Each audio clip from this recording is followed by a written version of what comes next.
মধ্যরাতে ভারতীয় সেনাবাহিনীর অপারেশন সিঁদুরকে ঘিরে উচ্ছ্বাস গোটা দেশ জুড়ে। পাকিস্তানের একের পর এক জঙ্গি ঘাঁটি ধ্বংস করে দিয়েছে ভারতীয় সেনা, আর সকাল থেকেই তাকে ঘিরে উন্মাদনা শুরু হয়েছে দেশের নানা প্রান্তে। কাশ্মীরের পাহেলগাঁওয়ে জঙ্গি হামলায় নিহত হয়েছেন ২৬ জন পর্যটক। সেই ঘটনায় ক্ষোভে ফুঁসছে ভারতের বিভিন্ন প্রান্ত। এবার ভারতীয় সেনাবাহিনী শুরু করেছে প্রত্যাঘাত। মধ্যরাতে অপারেশন সিঁদুরকে ঘিরে ইতিমধ্যেই উচ্ছ্বাস শুরু হয়েছে ভারতবর্ষের নানা প্রান্তে।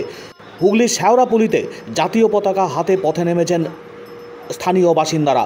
আপামর মানুষজন তারা রাস্তায় নেমে অভিবাদন জানাচ্ছেন ভারতীয় সেনাবাহিনীর এই কৃতিত্বকে।